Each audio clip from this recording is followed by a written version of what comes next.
All right. Well, I want to introduce you to a physical version of one of my favorite Bibles, which I've journaled in, and this is actually no longer available. But I have found a digitized PDF version online. You can kind of see the tabs that I put into it, as well as the top tabs. So it's a very well-loved Bible. I have retired this Bible because I have already moved on to digital Bible journaling for this Bible. But I kind of wanted to give you an overview of why I really love it. And you can still buy versions of the hardcover of this on Amazon. So I'll link that down here, as well as to the PDF version of this, which you can find online. But I really love this Bible for a very specific reason, and that is for the way that it's actually translated, which is written like a play. So for example, if I go into, I love Ecclesiastes. If you guys know, Ecclesiastes is probably one of my favorite books in the Bible. I love all the wisdom literature. I love Proverbs, and I absolutely love Ecclesiastes. I love Ecclesiastes so much.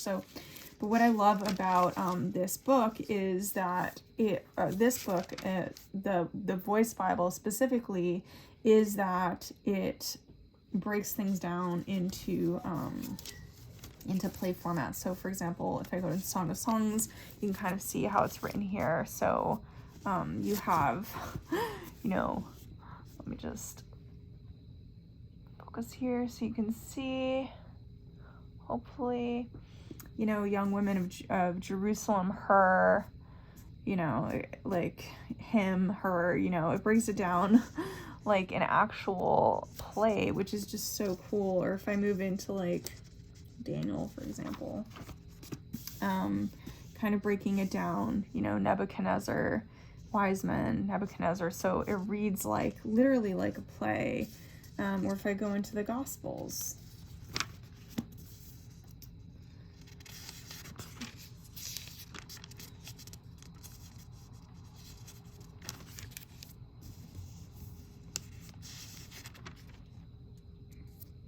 where Jesus speaks, it actually says Jesus, which makes it really, really clear. So I love this book, and I'll just read this here. But when you do the righteous acts, do not do them in front of spectators. Don't do them where you can be seen, let alone lauded by others. If you do, you will have no reward from your Father in heaven. When you give to the poor, do not boast about it, announcing your donations with blaring trumpets as play actors do. Don't you love this so much? Like, I just absolutely love this because it's like so obvious and clear. It's like, you shouldn't just be giving just to like show off. Can't you just see, like, so often in Hollywood, and I feel like in a lot of like organizations, it's like, this person donated like $1 million or whatever. But it's like, it's like, it's not supposed to be in a way that shows off.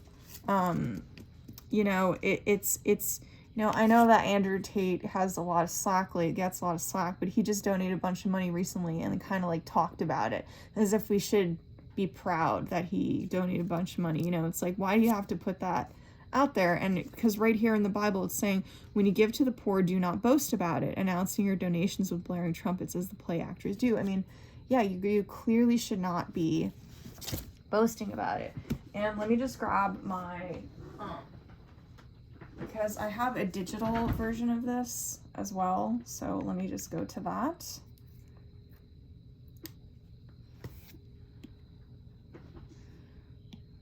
I'm going to go to Matthew.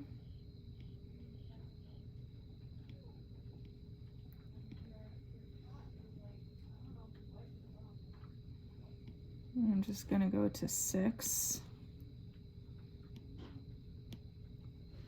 You can see it's exactly the same page. It's just that this is a digitized version, and I love this because this is a fresh thing, and I can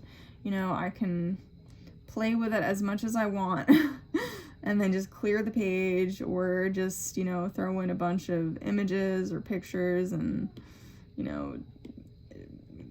make it happen and then delete it and stuff like that. So I'm just trying to explain to you, this is my physical copy, but I also have a digital copy that I'm going to start playing with and really kind of dive deep into and also really play with. So I just love this. It's just when you give to the poor, do not boast about it, announcing your donations, the blaring trumpets as the play actors do. And I love it too because I can really zoom in and it's easier to see. And if you wanted to zoom in even more, you can, but I find it just so awesome. When you give to the poor, do not boast about it, announcing your donations to the blaring trumpets as the play actors do. I'm just gonna write here because this is just so amazing.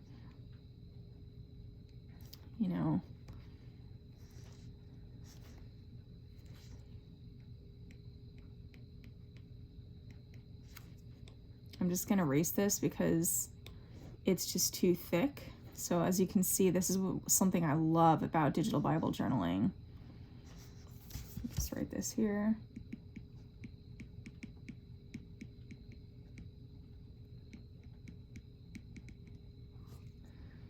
So as you can see here, I can also rotate it and move stuff over. I can spend all the time I need figuring that out. Now I can also do that in my physical Bible, but I've already pre-highlighted that. So I cannot write anymore, but suffice to say, I'm just going to push this over. I just wanted to explain also a little bit about these side notes that I've created. They're literally just pulled from within the text here.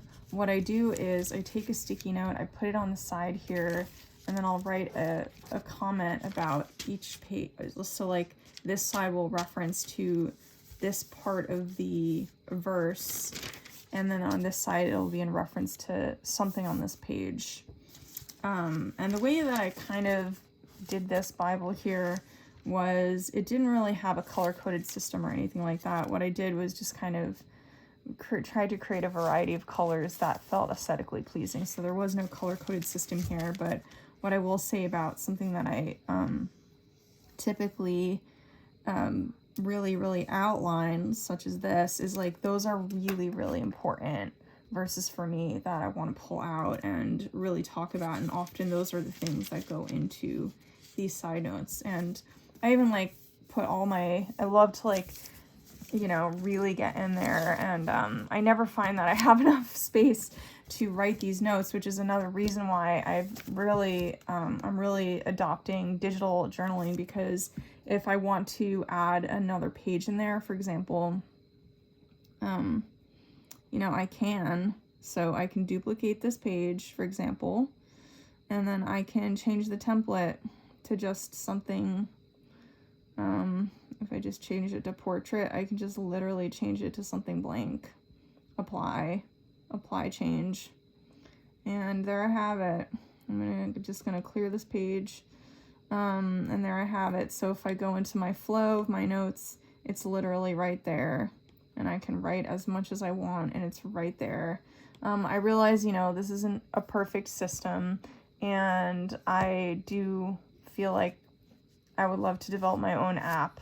I work in tech, and actually in my last job, I was designing future